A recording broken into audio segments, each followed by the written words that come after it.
Hello there, and welcome to a very exciting Doctor Who Big Finish video. As you can tell by the way I'm dressed, hopefully, that I'm reviewing Out of Time #1. Yes, a trilogy of stories where we see the 10th Doctor meet some of his previous incarnations. So the first story being with the 4th Doctor, the second story being with, of course, the good old cricketer, the 5th Doctor, and the third story being with the 6th Doctor, the multicoloured Joseph. So obviously the second story we see the 5th Doctor and the 10th Doctor battle the Cybermen, and the third story being the 6th Doctor and the 10th Doctor battle the Weeping Angels.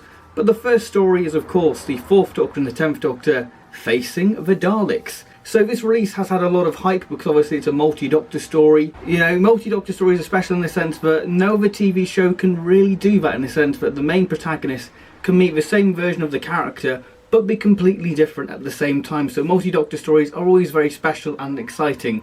So we'll see whether this release lives up to the hype. Now, one thing to note, this isn't going to be like your standard Big Finish review what I do, where I look at the CD and the presentation. I don't have the CD, I just wanted to get this video out as soon as I possibly can, and when I do a collection update I will show the CD in full. So without further ado, let's start this review. So would you like a jelly baby or an Alonzi? Out of Time, this being a multi-Doctor story, of course there's going to be a lot of hype for this release, you know, with the most iconic classic Doctor meeting the most iconic Doctor from the new series and confronting the iconic monster of the show, the Daleks. So this release certainly was going to be iconic regardless. It sounds like some adventure you would tell when you're playing with your action figures, and something we could only dream of experiencing. But 2020 is the year Big Finish has given us this story, so was the hype worth it? Well, in my opinion, yes. I had a smile wider than the 4th Doctor whilst listening to this story. This story was an absolute joy, and one thing I will say is don't expect anything complex in terms of the storytelling, since its runtime's just under an hour, but the story still packs a lot in, and the story still packs a lot in its runtime, from the well fleshed out supporting characters, but the main focus obviously being how does a sort of more human Doctor in the form of the 10th Doctor get on with a more distant alien type of Doctor in the form of the 4th Doctor. And as you would expect, it is definitely a treat for the ears. So we kick off the story with us learning about the Cathedral of Contemplation, with it spinning out of time full of little pockets of realities with barriers to maintain structural chronology, so timelines don't get intertwined. So already that's a fantastic bit of world building and an interesting setting, what gets explored throughout the story, with the 10th Doctor stopping by as he's a bit troubled and he's avoiding destiny, and he wants to have fun and find new locations to have a bit more fun before he inevitably faces his destiny. Whilst in another pocket of reality, the 4th Doctor is busy painting with the help of Jura, but the barriers break and the Doctors come face to face with one another, leading to the classic name dropping of Michelangelo, with it referencing the book The Stone Rose, which is quite a nice little nod, as the 10th Doctor has to act like a bewildered tourist under the name of John Tyler, so the 4th Doctor doesn't find out who the 10th Doctor really is. So how come the 10th Doctor can't really remember this adventure, but he slowly pieces things together? And whilst this is happening, some soldiers arrive to retrieve someone, but they didn't arrive alone, as something is trying to break through the barriers. So we have the wonderful build-up to the Daleks. Yes, the wonderful Daleks, as they're built up to be this sort of relentless, unstoppable force, leading to a very classic style Dalek attack, as we find out that these humans are from the 25th century, fighting in the Dalek War, which is a nice little callback to Frontier in Space. So if the Daleks take control of the cathedral, they could win every war in existence. So we have this wonderful scene of realisation when the Doctors realise the horror of if the Daleks do win, then they would be utterly unstoppable, which is a great moment within the actual story. So the 4th Doctor immediately takes charge, leading the situation, while the 10th Doctor is in full admiration mode, with us seeing, you know, how different these Doctors are in the sense of their methods, of the 4th Doctor being more physical when stopping the Daleks, using sort of scaffolding and paint, whereas sort of the 10th Doctor is using this sort of intellect with using the sonic screwdriver and sort of dimensional barriers, which is very cool. And that's when the penny drops, where the 4th Doctor realises who the pinstripe suit fellow is, leading to a great sort of funny moment involving rock, paper, scissors, you know, who will get the survivors out and who will take on the Dalek Supreme. But time is of the essence as the cathedral is collapsing. And one moment I love is the 4th Doctor going to use the ventilation shaft and the 10th Doctor going, well, isn't that a bit of old school? And the 4th Doctor going, well, I prefer classic. And that just made me chuckle, because I thought that was quite a nice little funny moment within the actual story, leading to the Daleks being defeated by the game of The Floor is Lava, which is a nice little funny moment, because this story is just full of some wonderful fun moments, whilst the 4th Doctor confronts the Dalek Supreme, which is a wonderful moment, a wonderful confrontation between those two characters. and it reminds me very much of Earthshock in the sense of sort of the Fifth Doctor confronting the Cyber Leader, but in this case the Fourth Doctor's talking about art and beauty, and the Daleks going, these things are irrelevant, you know, they're very driven to their mission of, you know, wiping out everything in existence and taking control of the cathedral. So that's a wonderful moment within the story, I feel. As the Fourth Doctor is wired up to pilot the cathedral and we attack the Earth Command, but the 10th Doctor wouldn't be foolish enough to be captured, leading to the classic multi-Doctor bickering and us seeing how changed the 10th Doctor is, as he has the right to stop the Daleks, which is a nice little callback to Genesis of the Daleks, as we see how unstoppable the 10th Doctor is to achieve his goals and victory. So it's very much like a Time Lord victorious sort of moment, and the Fourth Doctor having to make him snap out of it, which is great, making him sort of the Fourth Doctor sort of holding him back, which is a wonderful moment. And leading to a nice little sort of nod to the end of the world, which is a fantastic little moment. But the last 5 minutes are just utterly beautiful, with obviously the Doctors talking about Sarah Jane and the fondness they have for the character, which is utterly wonderful. You know, and the Fourth Doctor at the end sort of telling the 10th Doctor, you know, to live in hope, you know, whilst the 10th Doctor's trying to sort of avoid his destiny, which is a wonderful moment, and I absolutely love it. You know, it's just full of some great little beautiful character moments, that last sort of 5-minute section of the story. So moving on to characters now, with the 10th Doctor played by David Tennant. Now David Tennant does a marvellous job within this story, and Matt Fitton has just really captured the 10th Doctor, as to a degree the other 10th Doctor Big Finish stories almost have the 10th Doctor feel quite caricatures, sort of cartoon-like in a way, and sort of really sort of latching on to sort of the gimmicky catchphrase or the sort of Tigger energetic sort of nature of the character, whereas I feel like Matt Fitton has really given us a 10th Doctor straight out of his era, which is wonderful,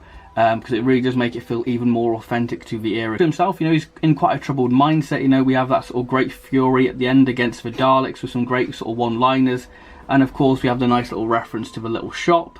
So we do have that sort of more fun side to the 10th Doctor throughout the story. You know, him admiring the 4th Doctor, you know, saying that nobody walks through a door like him, and obviously the 10th Doctor's quite a, you know, chatterbox Doctor, and obviously it's quite funny to see him sort of get his, you know, it's quite funny that side of him getting him into trouble in a way, which is rather nice.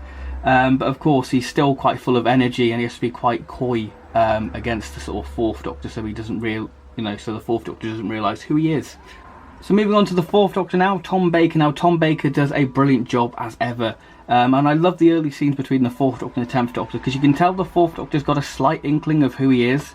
And I think that's rather wonderful throughout the story. You know, I feel like that leads to some great wonderful moments.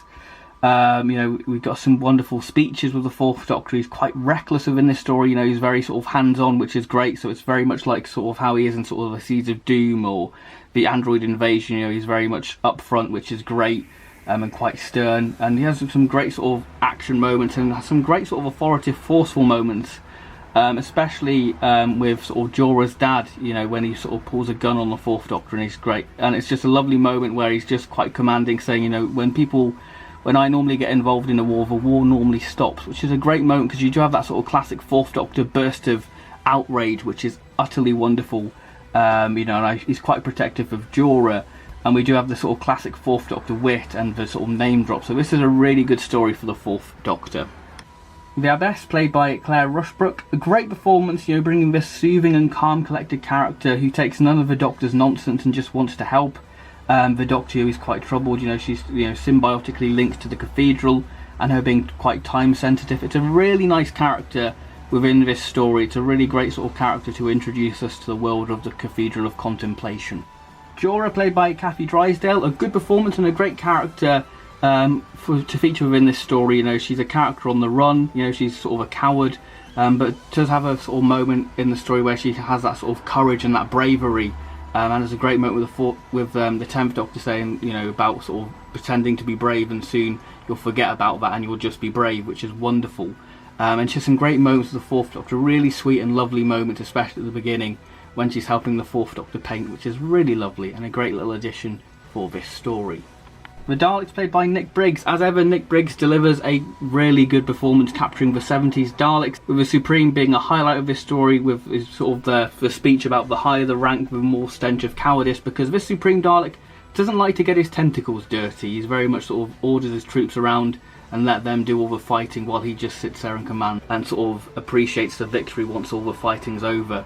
You know, there's a great moment when a sort of damaged Dalek comes into the sort of control room, and the Supremes are like, "I will stop the pain," and it's just utterly chilling. But he just is quite commanding and authoritative. You know, very sort of traditional, you know, iconic Supreme Dalek, like the Planet of the Daleks Supreme Dalek, which is wonderful. So what are my concluding thoughts on Out of Time 1? Well, it is a fun roller coaster of a ride, and it really delivers on great character moments between the two Doctors, which I guess is the main thing for a multi-Doctor story. How will these two Doctors interact? And this story is full of some beautiful, funny, laugh-out moments between those two characters, which is wonderful.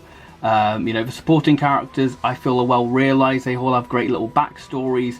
And considering the story's only an hour, it compacts so much, you know, compacting obviously the characters' backstory, where they are in the past and where they are now. You know, the Daleks of their classic selves, you know, ruthless, just exterminating left, right and centre. It just is quite fascinating. The world building is wonderful. The idea of the cathedral, I utterly love. It's just such an interesting setting and concept, what's explored throughout the story. I just think that the story is full of so many wonderful ideas. And I think that this story is just an absolute joy to listen to. It is a real treat, and I'm sure that every Doctor Who fan will get a kick out of it in some capacity. It is utterly brilliant. You know, I love it. It's just a great way to pass an hour. You know, obviously there is a danger of overhyping this story, so I feel like if you are going to get this story, you know, then do, you know, sort of don't expect some grand epic story, because again, you know, it's just an hour story. Full of great character moments. I think that's the best way to sort of look at it. You know, don't expect this grand epic multi-Doctor story, you know, because it's just quite a nice, simple, self-contained story featuring the 4th Doctor and the 10th Doctor. And like I said, it's full of wonderful character moments that will make you laugh and cheer. It's just an utter joy. I had a lot of fun listening to it, and I can't wait to see what we have in store for the rest of the trilogy. Obviously, I look forward to seeing the Cybermen again, because I love the Cybermen. Hopefully it'll be sort of the Mondasian style Cybermen, because I feel like they'd really fit sort of the theme of sort of the Catacombs of Paris and the Weeping Angel and the 6th Doctor. Be quite interesting. So to wrap up my rating, because I've babbled on, so to conclude, Out of Time 1, I'm gonna give it a well-deserved 9 out of 10. I just had a lot of fun listening to it. And I think that's the main thing. It's just an utter joy to listen to and experience. So I love listening to this. So that concludes this review. I hope you have enjoyed it, and I'll see you on my next Big Finish review, whatever that will be. So thank you very much, and goodbye.